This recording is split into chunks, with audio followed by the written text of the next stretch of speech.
ছোটবেলা থেকে মায়ের কাছে শুনেছি একটা কাজ শিখে রাখলে হয় না, কাজ অনেক কিছু শিখে রাখতে হয়। অনেক সময় অনেক কাজে জীবনে কাজে লেগে যায়। ছোটবেলায় কথাটার গুরুত্ব না দিলেও বড় হয়ে কিন্তু এই গুরুত্বটা অনেকটাই ভালোভাবে বুঝতে পারি। ছোটবেলা থেকে মাকে দেখেছি মেশিনের কাজ করতে, আর সেই কাজটা আমার মায়ের কাছ থেকে বরাবরই শিখে আসে। এই কিন্তু আমার সেলাই মেশিনের একদম শিক্ষাগুরু। ছোটবেলায় ফোন পাইনি ঠিকই, কিন্তু সেই শিক্ষাগুলো কিন্তু তার থেকে অনেক ভালো শিক্ষা আমরা পেয়ে গেছি। মাকে দেখেছি একটা কাজ অনেকক্ষণ মন দিয়ে শিখতে আর করতেও, তাতে কিন্তু ফলটাও ভালো হয়। হ্যাঁ, পড়াশোনাটা কিন্তু অবশ্যই আমার ফার্স্ট প্রায়োরিটি ছিল। যেহেতু মেশিনের কাজ করা হয়, সেই জন্য কিন্তু অনেক টুকরো কাপড় জমে গেছিলো, আর আজকে সেগুলো নিয়েই বসেছিলাম কিছু টুকরো কাপড় দিয়ে ব্লাউজ বানাবো বলে। আর আমাদের গ্রামে সত্যি কথা বলতে এখানকার মানুষদের এই জিনিসটার প্রতি অনেক ন্যাক, যে টুকরো কাপড় দিয়ে কিছু ব্লাউজ বানিয়ে দেওয়া। তবে এটা কিন্তু ভেবো না এটা কিন্তু খুব সহজ কাজ, এটা সত্যি খুব কঠিন কাজ। কারণ মাথা খাটিয়ে তোমার কোন জায়গা থেকে কি টুকরো বেরোতে পারে সেটা কিন্তু একমাত্র তুমিই জানতে পারবে, আর যারা বানায় তারাই জানে। কিছু টুকরো ব্লাউজের অর্ডার ছিল, সেগুলোই আমি তাড়াতাড়ি বানিয়ে নিয়েছিলাম। আর দেখো, সেগুলো প্রায় সকাল থেকে আমার প্রায় বানাতে বানাতে রাত হয়ে যায়, কারণ এতটাই কাজের চাপ থাকে সংসারে, তার সাথে স্কুল, বাড়ি, বাচ্চা সব সামনে কিন্তু আমি এই মেশিনের কাজটা করে দেওয়ার চেষ্টা করি। কিছু কিছু কাজ দেখবা তোমার খুব শান্তির জায়গা, সেটা সত্য কাজের চাপে থাকলেও তোমার করতে কিন্তু ভালো লাগে। আর এটা আমাকে সবাই বলে, তুমি একসাথে কত কাজ করো।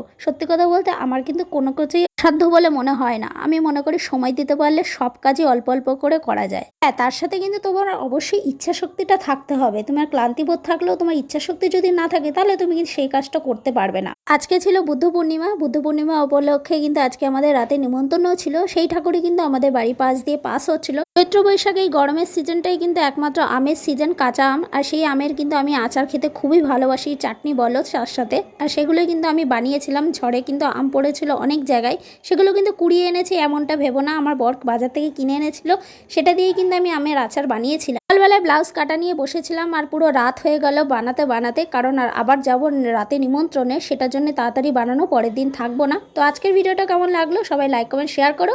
Tata, bye bye.